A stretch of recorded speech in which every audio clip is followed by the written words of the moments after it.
Welcome to this edition of Morgan the Asked For podcast. Wednesday night, a little after 9, or Tuesday night, a little after 9, sorry. Off a day here. Don't want to wish our days away. Day after national championship time game where Houston falls to Florida in a close battle where they don't even get a shot off at the end of the game to give them a chance.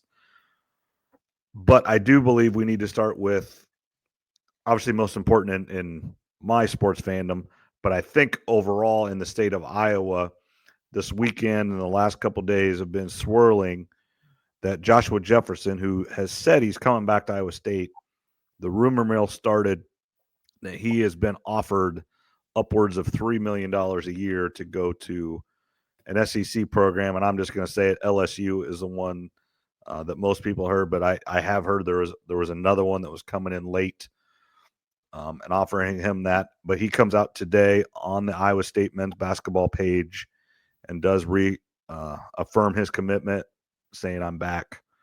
So it seems, again, none of this stuff is 100% rock solid until he suits up next year. You never really know. But it sure seems like he's coming back. So thank you, We Will collector or supporters. Thank you, We Will, for ponying up. Because here's the big picture, and I want to welcome Trevor in here just a second, but I want to pose this question to Trevor. Now, I do not think he's getting $3 million from Iowa State. I would say their team is probably just about $3 million, maybe a little bit more as an entire team. But I would say he's probably $1 million, maybe a little more now. And I would guess he's under. And I think, and we've talked about this, and we're coming into the season where college sports is now over for us. Yes, I know track's going on and softball and baseball, but unless it's a one-hit something, we're not going to talk about it. So we got golf. We're going to talk Masters a little bit today, a little bit of NFL draft, but then we get into the time where we just talk about subjects and things we want to talk about. And I think the portal and the money could last 1 or 2 episodes for sure. And we could get a couple people on here to help us with that maybe. But I do think he got offered, and you cannot blame a kid. Joshua Jefferson is a very good player, second team all conference, I believe, this year. So obviously next year, looking at being a first team all league player in the Big 12. So that's very good. But projecting out, you never know. I would not have thought George Niang would have a 10-year NBA career, but he's still there. Joshua Jefferson is not a surefire NBA guy. And I don't care who you are, Trevor, me, anybody listening to this, someone doubles or triples your salary to do the same job, just so you have to move. We all think about it. And someone offers you almost $3 million at 22 years old or whatever he is. That's a heck of a start in life. And that would be really, really hard to turn down. Even if you want to stay at Ames, you love it at Ames. It's like, I don't have to worry about a lot of things. He can't live on that $3 million for the rest of his life. But there's a lot of things in life that he doesn't have to worry about ever if he does it the right way. That most 22-year-olds and just people in life have to worry about. He's going to be able to buy his first house cash. If he puts all in retirement, money, max out all his retirement stuff, there's just safety nets there that 99.9% of people don't ever have. Now, flip side, he is getting probably $1 million now from Iowa State. So he's not walking around poor. But $1 million to $3 million, that's a different tax bracket, I would assume. And that's just different money. What do you think on that, Trev? Well, I didn't know we were going to start with Iowa State, but yeah, seeing as this is your podcast, that makes a little bit of sense. I figured we were going to start the national title game. Well, I'm sorry, but no, it's all good. Like you said, if he's making roughly $1 million at Iowa State, he can make 2, 3, 4 times that to go to an SEC school or just anywhere else, any of the big powers out there. It's a little surprising that he turned it down. If I was in his shoes, I don't know if I could do that. If you're talking going from 1 to 1.1, maybe you don't, but. Yeah. Like we said, if we're just using $1 million as the number, if he could have got 2, 3, or maybe even more somewhere else, I don't know how you'd turn that down. Like we talked about last episode, it's it's pretty good to be a college athlete right now, men's and women's, even if you're not a star, even if in basketball, if you're, the seventh or eighth player that on the bench, I mean, you're still making a decent amount of money, I would assume, or you might be able to make some money if you get to that starting role. So yeah, college is it's not a bad life right now. No, it's really good. All the things that they get, even outside just getting money, most of these colleges, the facilities have all been updated the last 5, 10, 20 years, whatever it is. The food is really good. The training, probably really good medical attention because they have to get physicals, all that kind of checkups, all that kind of stuff. So even if you're not making 6, 7 figures, you're still living a really good life right now. Yeah. Bryce Sanford and Brock Harding, both, starting / bench, top 7 players for Iowa. Here, both their numbers are over $1 million at Nebraska and TCU, and they aren't all league players. They're just good basketball players.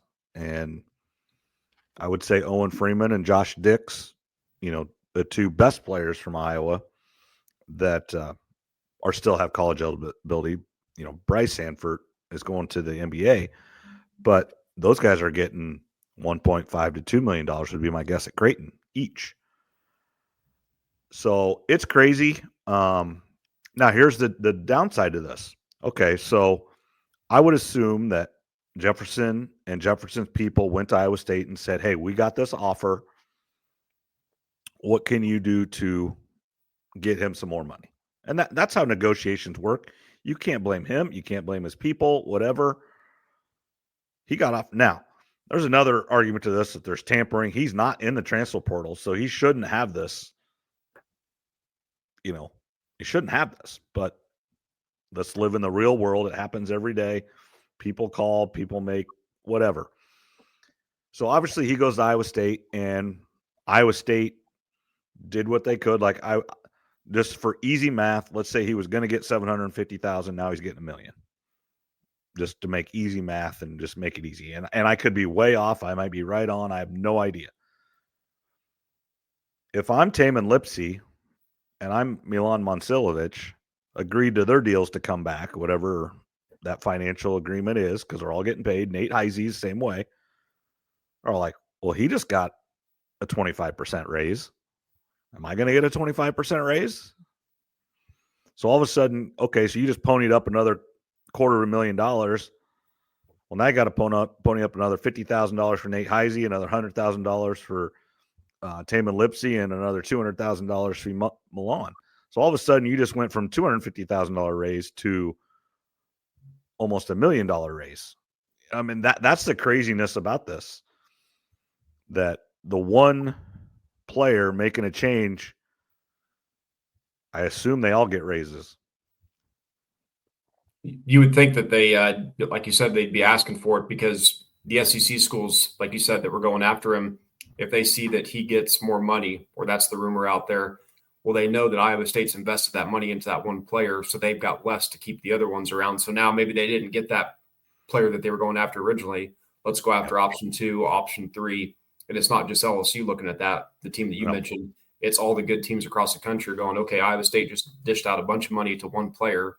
They probably have less money in their pool, whatever we're calling it now. In the NFL's there's a salary cap. You can see what each team's spending, so every team knows. This, I don't think other colleges really know for sure, at least not yet. That's where we need some guardrails put in place. But it's just, obviously, it's just common sense. If they're up in the money for one player, other teams across the country know there's probably less money for the remaining roster, so now they can go after them.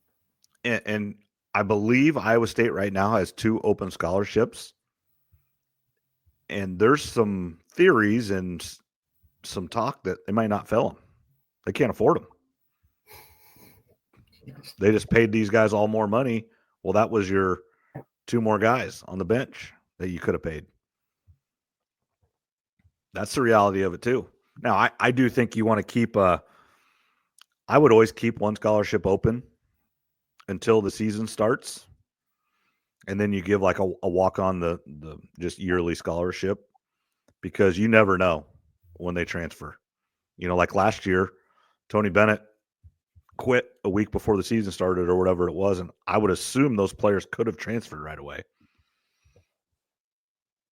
And if you have a spot, at least you have an option to go get those guys. You may not want them, but at least you have an option. If you're all full of scholarships, you don't have an option. So I don't know how all that works, but I do think that is in play, not filling every scholarship spot because of budgetary concerns. There is only a finite amount of money each school has, and each school is different, but each school still does have a finite amount of money. Yeah, and speaking of the roster spots, maybe you've got one or two open, but you're targeting a player or two out there that's thinking about coming, or you've got a couple other players that for sure want to come. What do you do? I mean, that's a tough decision for the coaching staff too in the university, where you can bring in a player for sure to fill that spot. Might not be as good or projected to be as good, where you know that you've got a coin flip chance to get this really good player at some other school across the country. So that's a whole nother challenge too. Yeah, I mean it's crazy to think about in college sports, and they're getting hired. You need a GM, and the Moneyball guy, whatever that guy's name was in Moneyball, but salary cap numbers guy. You're building a roster with a salary cap. I mean, I know it's not called that, but that's what it is. And Bill Belichick at North Carolina football just straight up is doing it just same way he did in the NFL. He brought in a guy that's going to run it as a GM. Stanford hired Andrew Luck as a GM, and he doesn't have the experience and stuff but he was in the NFL, and his dad, don't kid yourself, is commissioner of leagues and commissioners of the XFL and some of those. So he has some background, and he's everything I've heard. He's a super smart dude. Well, one, he went to Stanford, and I think his next pick was actually Rice, which is another super smart school, because he wanted that academic component to his college career. But you just have to have people that know that, and it's only problem is the calendar doesn't make sense. There's no cap. There's no transparency on who's getting what. I mean, I'm just going to use him as an example, but what's to even prove that there was any truth to this, that he was getting $3 million from LSU? Is there really proof of it? Probably not. But he goes to Iowa State and asks for it, so you have to believe him. Yeah, he can lie about it. Maybe they offered him 1.5, and he went back and said they offered me 2.5. Right. The art of negotiation right there. You always say you want a little bit more, or you want a little bit more. So that definitely could happen. And you're right with the salary cap. There's a salary that each university have, but there's no cap, right? Because nobody knows what everybody has. I'm sure all these teams we talked about during football season got a spreadsheet. Hey, here's what these positions are averaging. Mm-hmm. Quarterback compared to a left guard, or quarterback compared to an outside linebacker, or a backup across the country. What's the rough number that we think we're going to have to spend? And it's probably a lot of a guessing game at times until you really get that player in an interview, ask them what they want, ask them what it's going to take to get them there.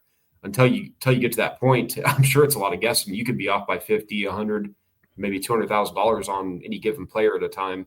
And then you got to make a decision. Can we even afford that player? Yeah, it's nuts. I do think that's enough on that topic. I know I kind of brought that out of left field, but that was, and they put out a video, and it came out. The Joker was the first one. I'm a man of my word or whatever, and then set him back and stuff, and that's true. But don't kid yourself. There was probably some real negotiations, and like, if you can't get me this, I'm out. I mean, and you can't blame him. Let's move on to Houston does fall to Florida. Florida wins the national championship. Their coach, Todd Golden's 39 years old.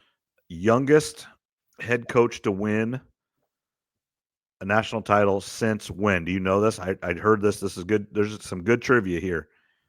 Trev, do you know this?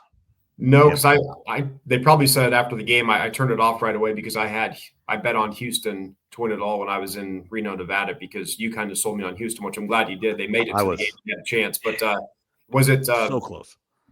Was it anybody recently or a long time ago? It's not recent. and actually it has a connection to Houston.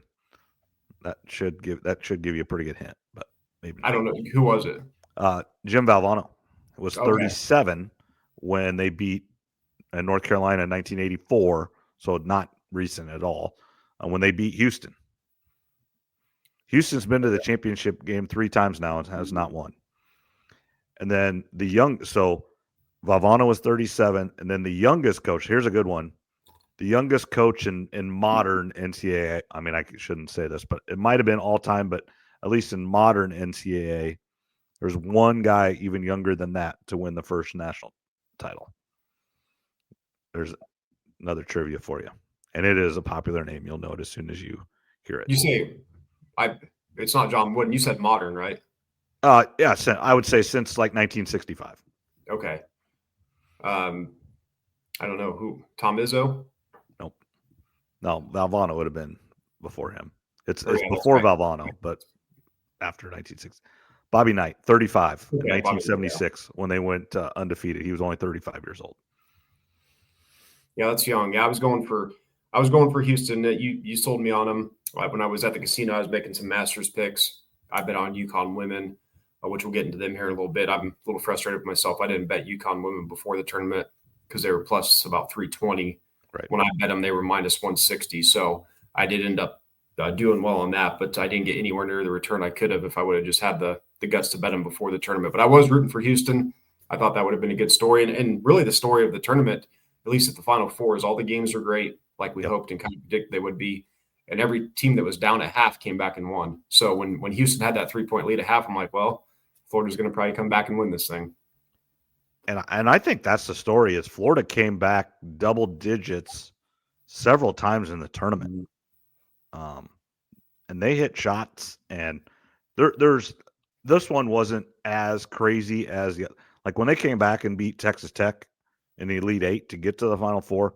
They didn't miss shots. They went 4 for 4 from 3-point range in about a 2-minute stretch and made one heckler run. This was just as much, if not more, on their defense. Houston had 5 turnovers in the first 38 minutes of this game. And then about the last 90 seconds, they had 4 turnovers. They turned it over the last 4 times they had the ball. Didn't get a shot off on any of them. Right. And, the one was dribbled off Sharp's. He reached in, and you could make an argument it was a foul, but it went off his knee, and it was the right call, and it went the other way. And then that last play, obviously great closeout. And, they didn't even get a shot. And Florida did just enough, hit enough free throws. It's just I didn't think Florida had it in them. I thought Houston was just a little tougher than them, but I was wrong. Florida was tougher than them in the last minute of the ball game, and that's why they won. Yeah, that's the worst way to, in my opinion, for a team to lose, especially a title game, is to not get a shot off there at the end, right, where we had that happen. I mean, if you lose on a buzzer beater, obviously that's heartbreaking, but you know what happened. Or if you get to take the last shot and it doesn't go in, it's like, well, at least we got the shot off. It just he had a chance. Yeah. To not even get a shot off, that's going to live with those players forever. Like if we just could have got the ball in the air, what would have happened? And then obviously that never took place. So in my opinion, that's the absolute worst way you can lose a big game like that.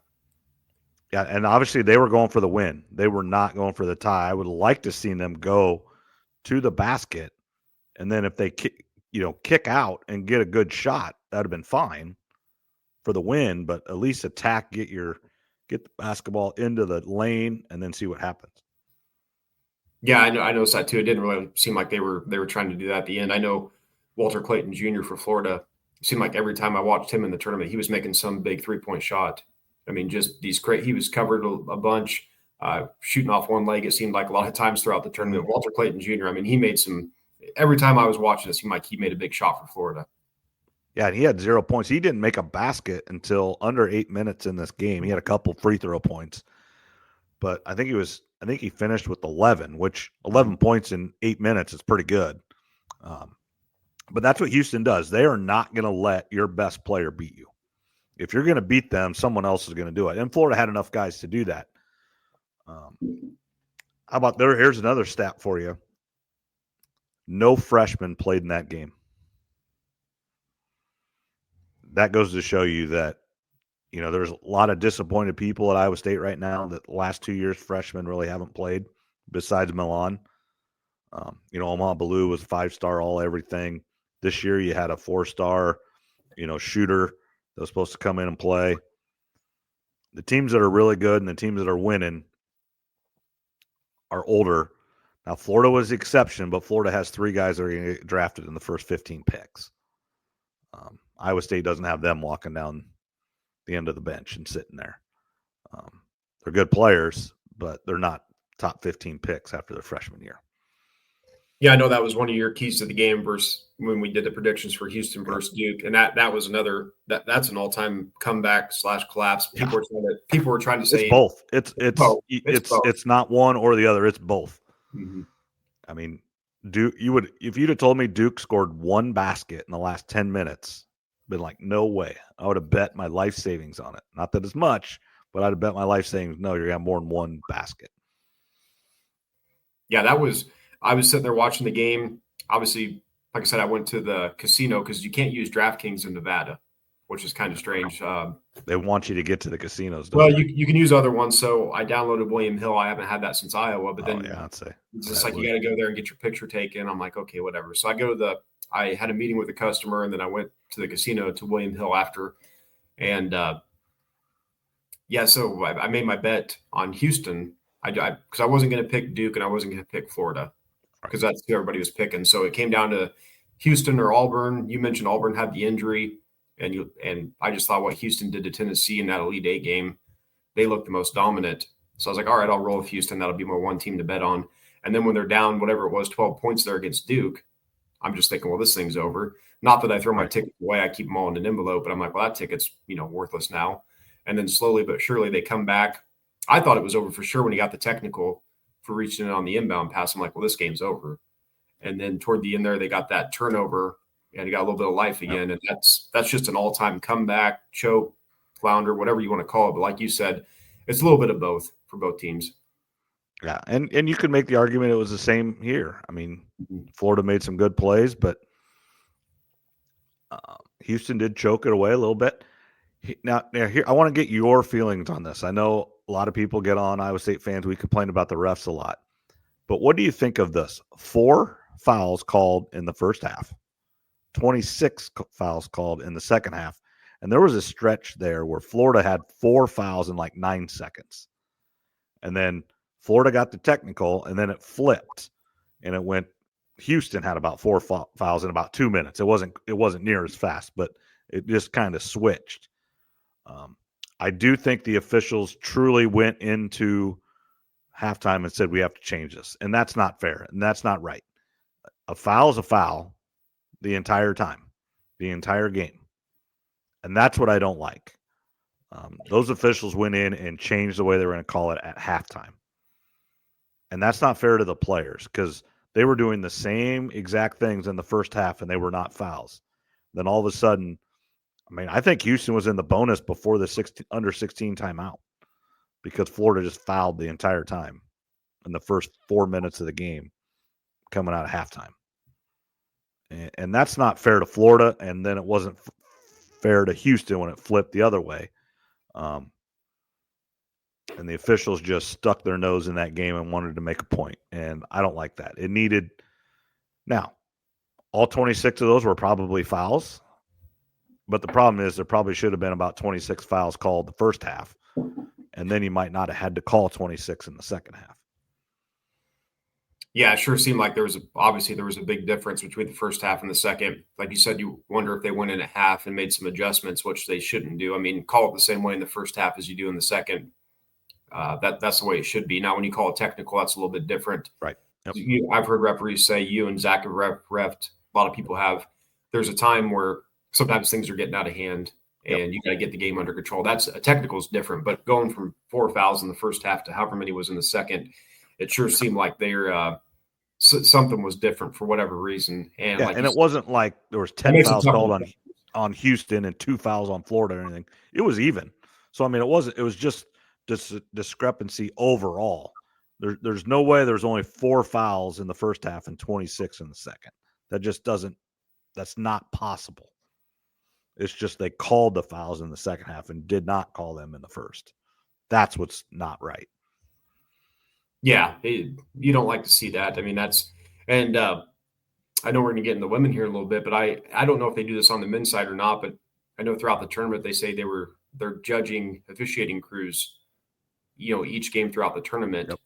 And I have to think, it sounds like a good idea to do that, but you have to wonder if these crews on the women's side, at least, if they're making more calls because of that or less calls, or if they don't want to step in too much, or if they try to overstep because they know they're being judged.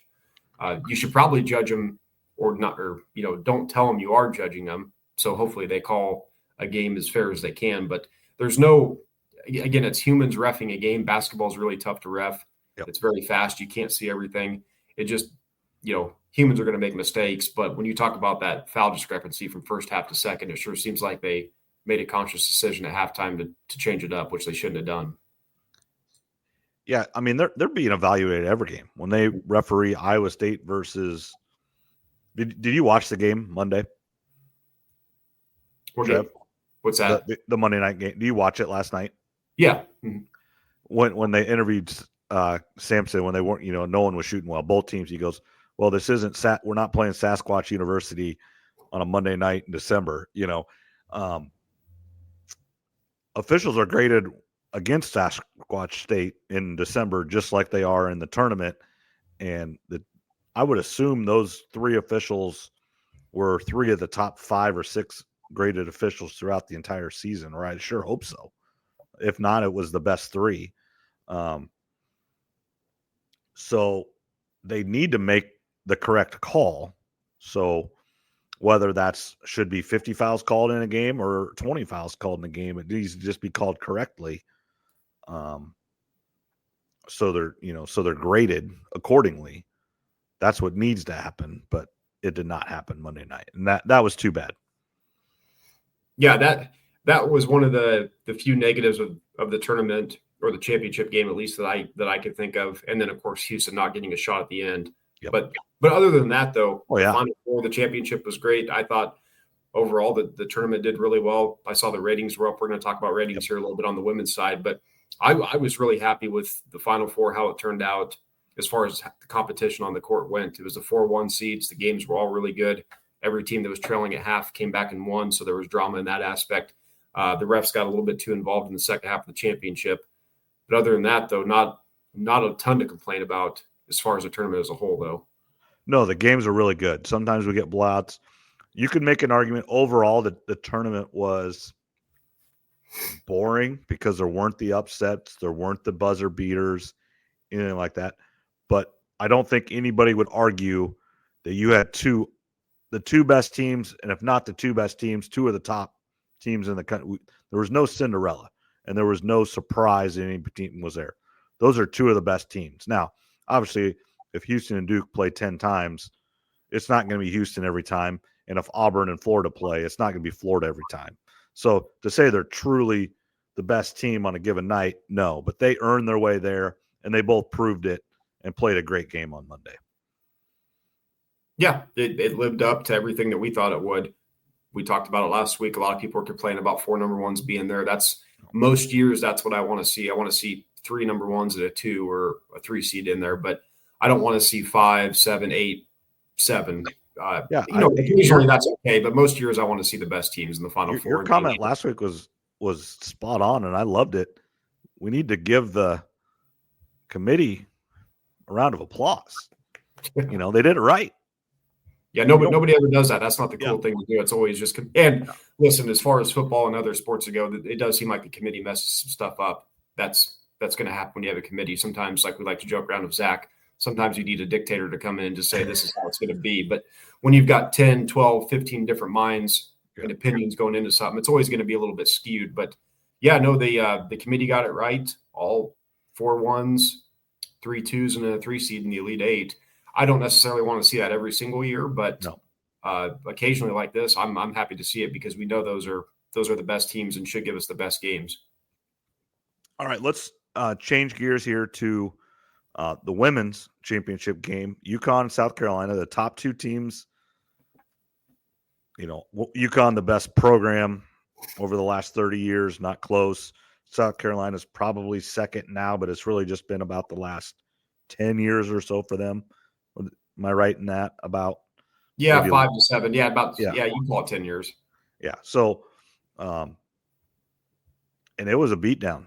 UConn made quick work of South Carolina. It wasn't close. I don't follow the women's game enough. Why was UConn a 2? Did they? I mean, they just lose some games they weren't supposed to lose. I mean, it really wasn't close in this tournament. They were the best team. A little bit weaker of a conference, some people thought. And then I think UCLA and USC were overrated a little, looking back on it. UCLA's got some good players, but I wonder about their coaching sometimes. There was a lot of people that thought UConn should have been a 1 seed. Obviously, looking back now, they should have been. And they hit their stride really at the right time. It was the revenge tour for Paige Beckers. Yep. Gino, I think, was this how many championships? Is he 12-1 all time in championship games? 12. He has 12 titles, and we're going to get to that next year. But yes, he has 12 titles since 1995. 12-1 in championship games. He only lost one about 5 years ago, I think it was, to Don Staley, or 4 years ago. Was that Don Staley, or did they lose? It was Notre Dame that lost to Mississippi State, wasn't it? Maybe that was just in the Final Four on like a last-second heave or something.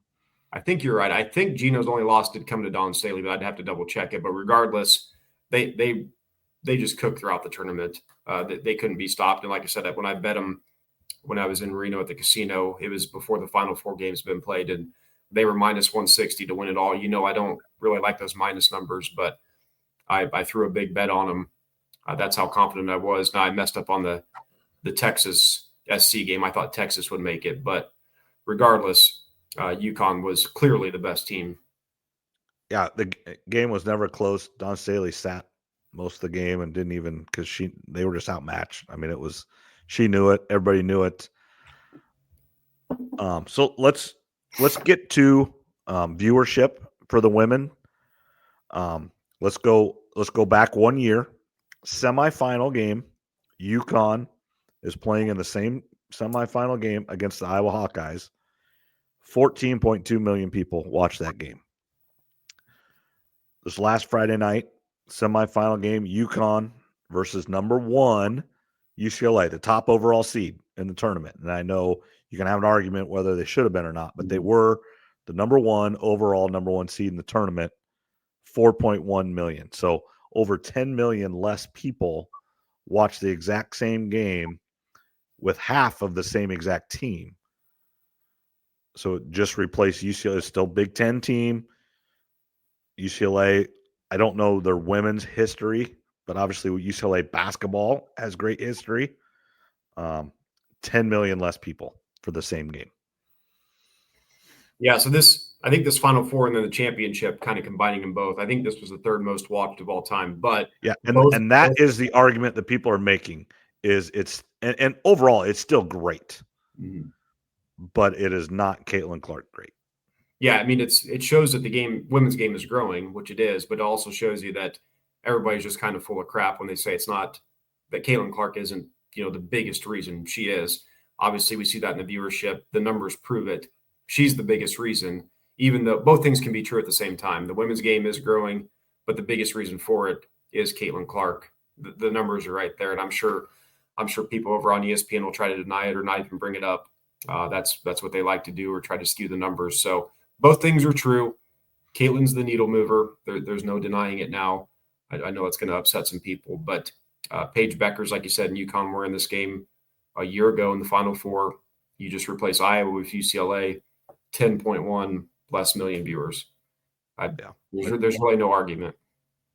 Yep. All right, and then now I want to get to this other stat, which we kind of just touched on with Gino, but UConn is the king of college basketball in the last 30 years. So essentially 60 championships, men and women, and they have 18. Gino has 12. The women have 12, but the men have 6. Actually, the men almost, it's not as impressive, but it's really, really impressive. They have 6 championships in now 26 years. Going into last year, they had 6 championships in 25 years from 99 to 2024. So one every 4 years they're winning a title. And this would have been the first time since 95 that a group would have graduated from UConn without a championship if they wouldn't have won that game, I believe. Because I know they said Paige would have been the only all-time great to never win a championship at UConn. Yeah, to me, both are obviously extremely impressive. What the men have done, in my opinion, kind of blows what the women have done out of the water. I know a lot of people will probably disagree with that, but we know for a fact that the depth of players and good teams on the men's side is much deeper than the women's side.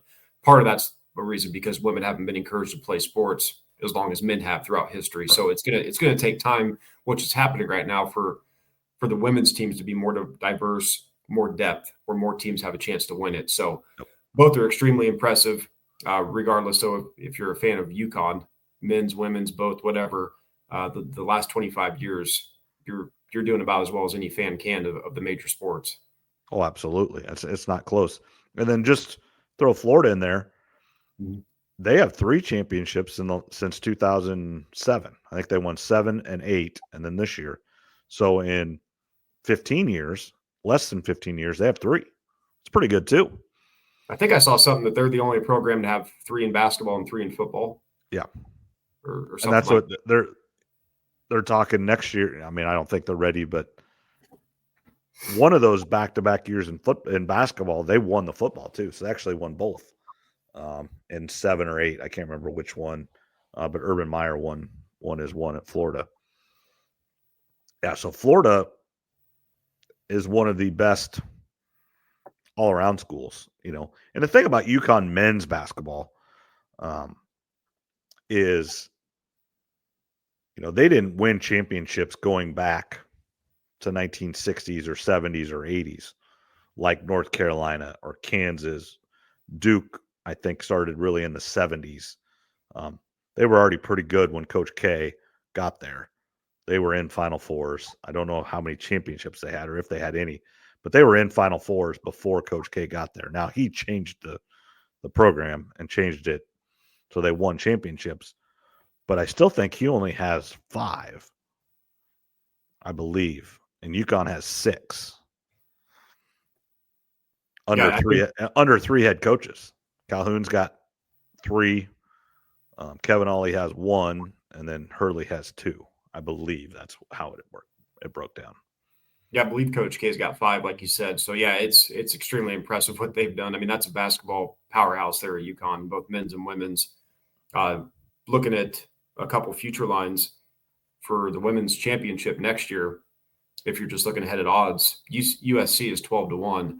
Now, part of that is how soon does Juju Watkins come back, and she might not be ready to play right away until Big Ten tournament time, potentially, depending on what her recovery looks like. I mean, that's an ACL can be about a full year or less, probably nowadays. It's getting less. I would say she's gonna. I mean, full go 100%. Maybe I agree, not till a year, but she'll be able to play as long as everything goes correctly. Now, this is when no setbacks or anything. 6 to 8 months now is really the. So she should be able to play right away. Now, I would assume she's going to be on some minute restrictions, and they're going to watch it. But I'd be surprised if she doesn't play from the start. And that is the one that we did not get to see that could have changed the entire tournament if she doesn't get hurt. You know, her against UConn in the Elite 8, I believe that's when it was, right? Yep. That would have been a great and a different game. Now, I do believe the way UConn was playing, they still win the game. But when you have a player of Juju's caliber, she can win a game for you. Mm-hmm. Yeah, she's good enough to do that. So I think there's some value there at 12-1 if you think she can come back healthy. If she plays, a little bit during the season, gets her legs under her, and then is ready to go the last few months, 12-1 is pretty good odds. If you're looking for a long shot, Oklahoma at 25-1. We know they've got the number 1 recruit going there. Got some players coming back. So Oklahoma looked good, even though they got ran out of the gym by UConn in the second half, which basically everybody did down the stretch. So I think those are two teams to look at. And then one last thing on women's basketball. If you're looking for a future bets, get those Caitlin Clark MVP bets at plus 230 right now. Is there anybody on her team that would take votes from her? Probably not this year. No, I mean, they'd be long shots if they're going to. Kelsey Mitchell, she could lead the team in scoring, but right. As far as everything that's else, not what I'm asking. Yeah, I mean, no, it's and you know that. I mean, that's sometimes what happens is you get a couple really good players, and 5 or 10% of the people think it actually is the other person, and then neither one of them end up winning just because it divides it up. Yeah, I know what you're saying. That shouldn't be the case. So I've already made a bet on her to be the league MVP at plus 230. So that's one thing to look out for as far as basketball wrap ups. Thanks to everybody for joining the brackets, the men's and women's side. Yeah, so let's go through that. For the women's, Laura won it. Now, here's the thing. I was in first place in both of them going into the final game, but I went 0 for 2 in picking the final game. So I did not place in either one. Laura won the women. No, she got third. Sorry, she got third. Technically, I got third, but remember, I didn't pay out. Right. You and I couldn't get the winner, so I paid out Laura for third. So she got Taylor third pay. Second was Zach, who is on here. And then the winner was the real Tay Howard, original starter of the podcast with me. And we had a discussion, the three of us, that we're going to try to get him on here relatively soon as well, to talk life and the gambling and poker that he does and everything. So that'd be good. So that was the women's, and you paid them out. For the men, the winner was Laura. So she won that one. And then second was Kyle Kramer, who I teach and coach with down in Ottumwa. Then third was Brian Snicker, the Fairway Meat Manager. So those were the three winners of the men's and women's bracket. Again, thanks for participating. They each got a little bit of cash from us. And thanks to those of you that support us and listen and tune in. And we do appreciate it. Yeah, no, that was fun. And one last thing about Laura, no, I've got a couple people interested. I'm going to run a cheap, fun little WNBA fantasy league this coming season. So the draft will be in May sometime. We're looking for some people to join.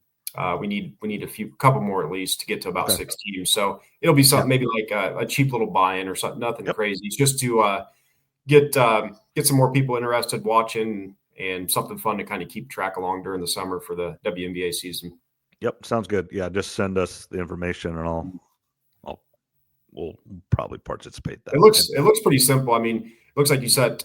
I've done fantasy NBA 1 year, and I forget how it works, but I think you set your lineup once a week. Yeah, like you do in the NFL. Then the games play out during the week, and then on Sunday or Monday, whenever you just set it again. So I don't think it's going to be too overly complicated. Yeah, I did one that was baseball, and it was every day. It was the worst summer of my life. It seemed like it was so bad. I was like 22 years old, so it was bad. It was just think about halfway through the season, I just said heck with it. Yeah, baseball would be tough. I mean, there's so many games. Basketball, like I said, I think it's just you set your lineup once a week, so you can set it, forget about it, and hopefully just kind of something to help keep track of the players in the league during the season. Okay. All right. Now it is a tradition like unlike any other. It is Masters Week. And Jim Nance was last night in San Antonio cheering on his Houston Cougars. He was a golfer. I believe he was on the golf team with Freddie Couples, who is a Masters legend. And Jim Nance made a little bit of news a week or so ago saying 2036, I believe, will be his last. I mean, who knows? I mean, he just kind of said that'd be a nice way to go. I think he didn't even say that was going to be the end. I just think he said that would be a nice time to go out. 100th anniversary. And it would be. I mean, that's not wrong, but 2036 seems like forever that it's there, but it really is only 11 years. Yeah, 11 years is a long time, but it'll it'll be here in the blink of an eye too if you and I are both around to see it. Hopefully, knock on wood. Same for him, of course. Yeah, that'll be kind of sad whenever his last year. I do miss him. Ian Eagle does fine and he does great, but hearing Jim Nance do the Final Four for 25 years or whatever it was, 30 years, you do miss his voice because it's just one of those, it's a big game. And I just haven't watched Eagle enough to realize it's a big basketball game. Now, I understand, he does his football just like Nance does. I mean, it's just he hasn't done it long enough to be the voice of the Final Four yet. Yeah, that'll take some time. But for golf, they've got some time to start prepping to find out who's going to replace Nance someday. So they've got plenty of time, and maybe it'll be someone that they don't even know about yet. But right. It is Masters week, so I know we talked about it. I don't think you have either. I haven't watched a ton of golf this year, so no. I'll be honest. I haven't watched any. I mean, almost zero. I do like on I use CBS Sports app for my scores and everything. I do follow along. I see, Rory's won. I see who's won on Live, and I do follow. But to actually sit down on a Sunday afternoon or a Saturday afternoon and watch, I haven't watched any of it. So to say I'm super educated on who is playing the best and who is doing everything the best, I'm not there. And we've got a draft tomorrow night, and it's going to be a crapshoot. Yeah, I haven't watched a lot either. I know this year I'm in Anaheim right now, so Thursday and Friday, or at least on Friday afternoon, I probably won't be watching a lot. But this weekend, I'll be staying in the Phoenix area, so Saturday and Sunday, that'll give me something to do when I'm just hanging around in my hotel. But yeah, I was kind of looking at some of the betting odds. That to me, that's the most fun to talk about. You can get Colin Morikawa at 18-1 right now. I think his last 3 tournaments there, his average finish is 6. So he likes the course. Brett sent some stat that all these different numbers, he's doing really well. He's one of the betting favorites, of course. And then if you're just looking at top 10s, he's plus 130 to finish top 10. That's obviously a lot better bet to try to hit than to try to hit the outright winner. A few more of those. My guy Cam Smith, he's plus 360 to finish top 10. For the last 5 Masters, he's finished top 10. So he's got a history of that. He's played well there. He's one that plays well there that hasn't won. Rory, always deep down kind of cheering for him. That would be the career Grand Slam. I still remember him on 10 hitting it way left out of bounds when he had it in the bag. He had a horrible back 9. That was many years ago. I think he hadn't won any majors yet. Then I think he won the next one at the U.S. Open by like 12 shots. But so I always a little bit root for him. I don't think he does it. I mean, but I would like to see him. I do think Bryson's going to give her a run this year. That's kind of and he's not a favorite. I think he's 20 or 22-1 on some sites. Yeah. Mm-hmm. So he's not a 7-1 or an 8-1. But I just think everybody knows who he is now. He's came out of his shell. He is weird. He's eccentric, but he's grown up a little bit too. And so he's not maybe as eccentric as he was 5 years ago or 6 years ago. And then, he tried the long drive thing and tried to, do all that stuff. And now he's just normal golfer back to being just trying to win golf tournaments and make money and make YouTube videos. And I like him. I like the YouTube videos. I like the crazy things he does. He tries to break 50 with famous people and use clubs from Walmart and hit it over his house. And I don't know. I'm a big fan of YouTube. I like YouTube, so I watch a lot of YouTube actually, and I like those videos. Yeah, I wouldn't be able to live without YouTube. I watch. I can give up YouTube hours every day when I'm at the gym or whatever. So yeah, YouTube. He's really changed the way people think about him. Like you said on YouTube, he does the break 50. He just did one with Matt Stafford. He's done it with Daly, Trump, Phil. I mean, just all the big names out there, whether they're in golf or other things. So he's really changed his image. I think for him to get He's about 20 to 1 right now, like you said, to win. You can get him at plus 160 to finish top 10. So there's a little bit of value there, a little bit safer. But I do think Bryce is going to be in contention. One other guy I got to mention just always, but is Patrick Reed. He's plus 450 to finish in the top 10, and he's done that 3 of his last 5.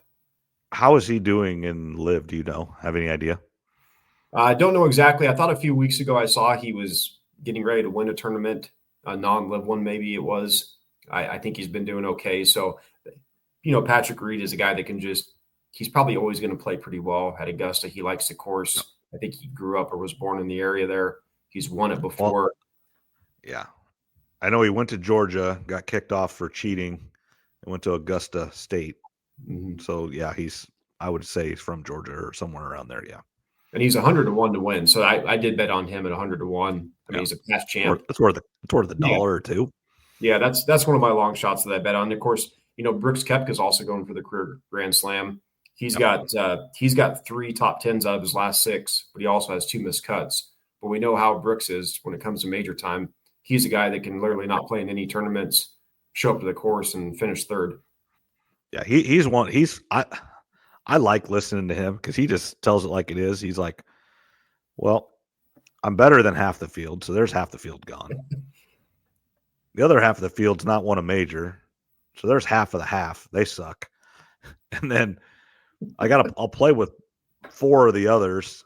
I'm better than them. I'll beat them. And then it comes down to a few shots at the end. He's not wrong in that either, but he just comes out and says it.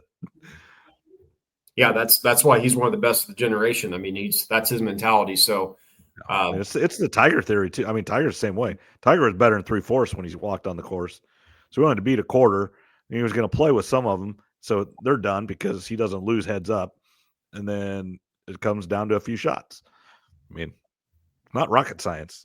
No, and he's 30 to 1 to win it. So you can get pretty good value. That's actually good odds. Yeah, I bet him at 30 to 1. Let me just make sure. Yeah, he's 30 to 1 right now on DraftKings. So is Jordan Spieth 35 to 1. I mean, if you really get out of the Scotty Scheffler and Rory McIlroy range, there's pretty good value on a lot of guys right now. So you can, if you're going to do winners, again, my theory is obviously you can pick just one, but if you want to give yourself a fun weekend, bet on 2, 3, 4 of the guys in that 17 to 35 range. You're still going to win money. And let's just say you bet on Spieth, JT, Brooks, and Bryson, those 4. You've got 2 PGA guys, 2 Live guys. For sure at least probably 1, if not 2 of them are going to be there on the weekend. And you might get lucky and maybe 3 or all 4 of them are in the top 15 with 1 day to go. So that's kind of the way I like to do it. How about this for a little a prop bet? So you can bet on players to make the cut or miss the cut. Okay. Yep. To miss Sergio Garcia to miss the cuts plus 205. He's missed the cut 5 out of the last 6 Masters. I would make that bet. But I think he has been playing well because I'm pretty sure he's won 1 or 2 Live tournaments already. Yeah, I think he is playing better, but I wish I would have. This was just something I looked up a little earlier today. I can't make the bet because I'm in California. Oh. So you can't bet here, which is a little bit goofy for California considering that's really weird. All the other things that people can do here. You can do a lot of stuff in California, but you can't make a bet.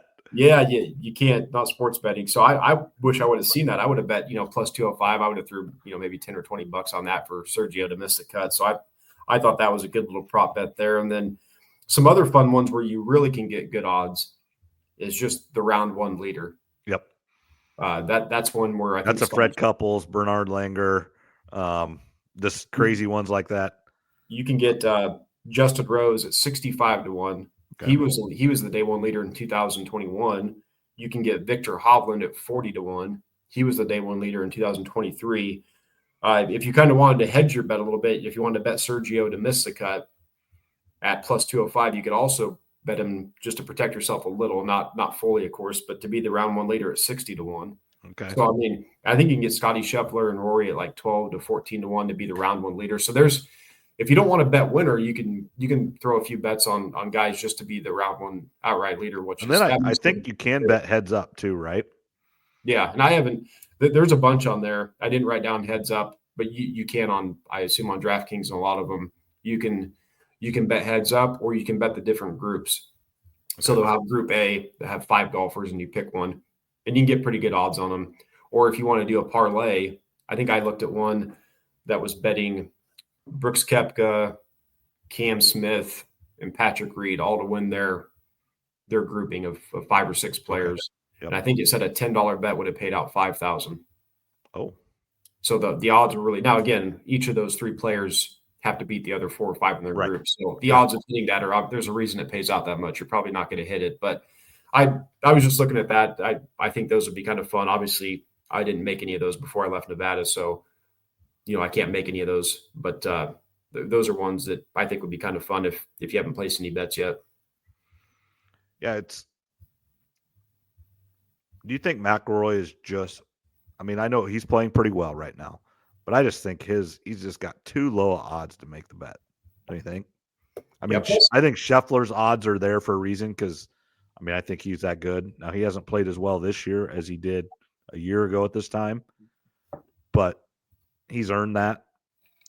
McIlroy, I just think it's just I wouldn't make that bet with those low odds for him. I think he should be closer to 15-1. Because is he like 7 or 8? 6.5. Yeah. So it's plus 650. Yeah, it's tough to make that bet. I think I saw something earlier that he is the most bet on golfer this year, probably like he has been. And I hope he's still, age. He's still got plenty of years left to win. Oh yeah, and he stays in great shape. He takes care of his body. So there's going to be a lot of people rooting for him, but it's just, I don't know. Rory's, I do think he's going to win the Masters at some point.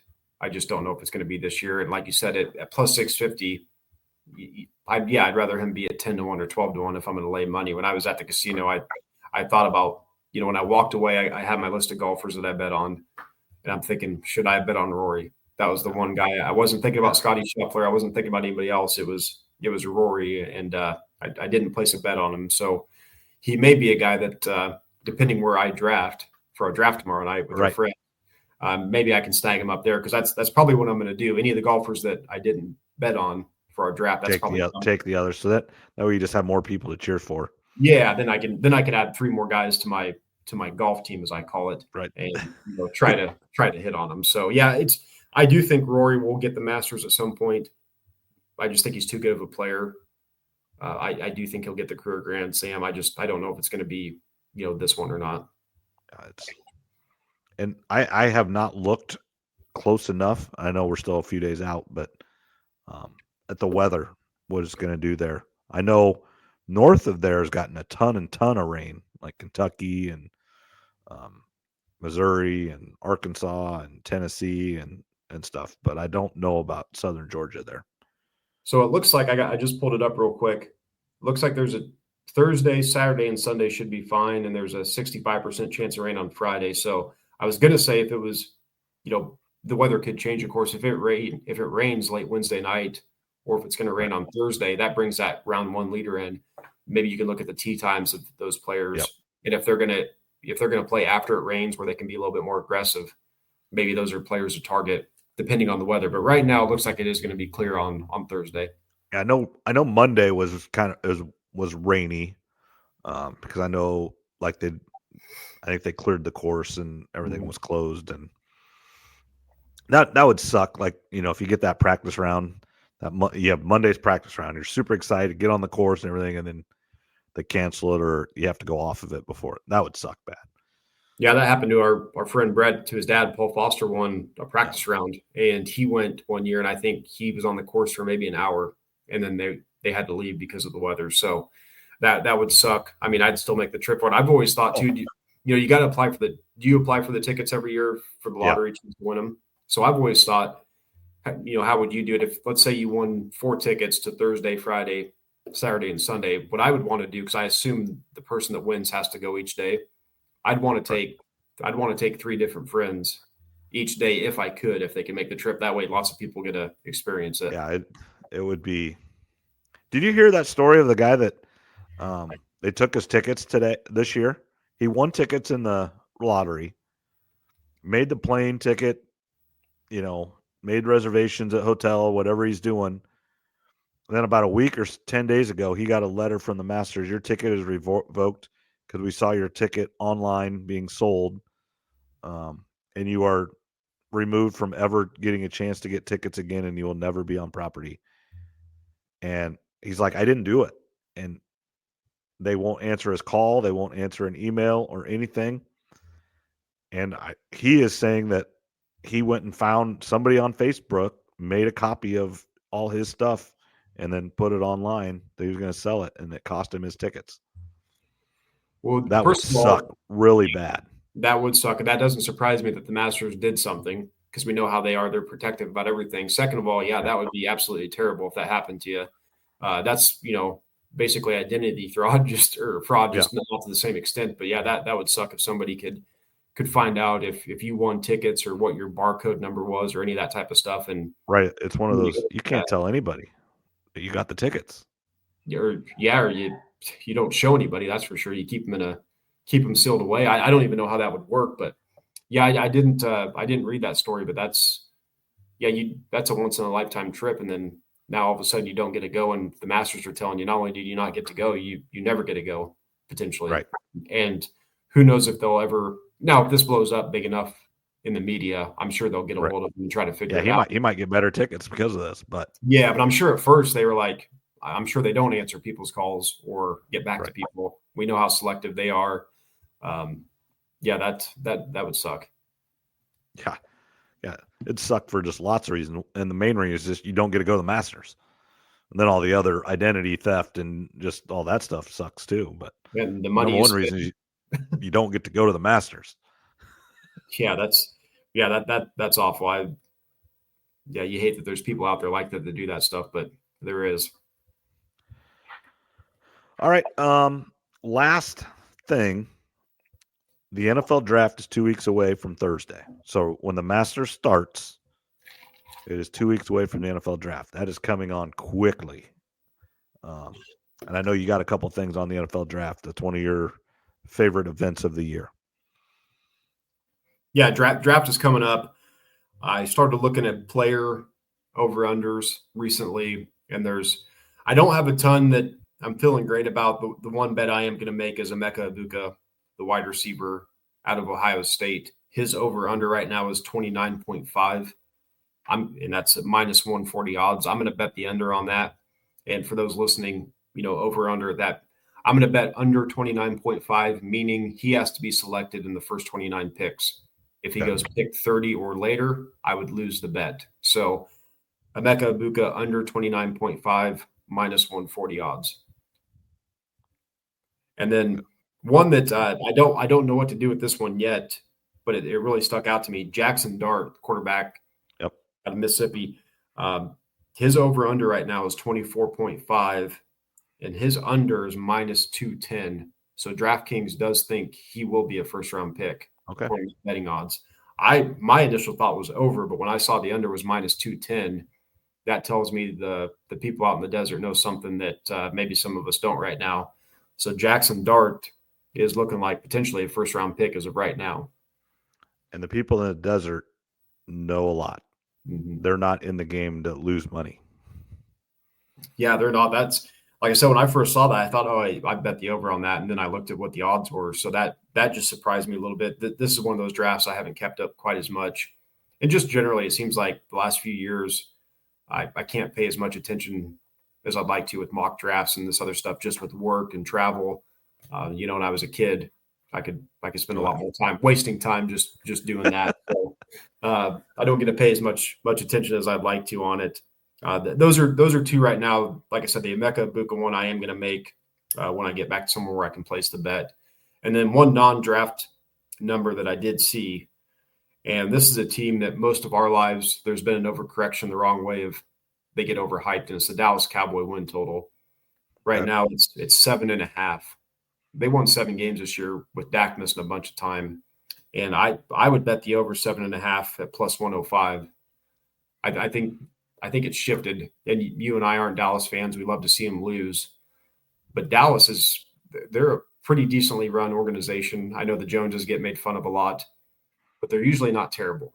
They're not a dumpster fire franchise by any means. Now they disappoint in the playoffs, which I'm okay with, but I feel like if Dak comes back like he's expected to, I don't see why they couldn't win 8 or 9 games. I know the division's better, but I would go the over on the Dallas Cowboys. I think this is one of the few years where I would take their over because I think there's been an overcorrection the other way now.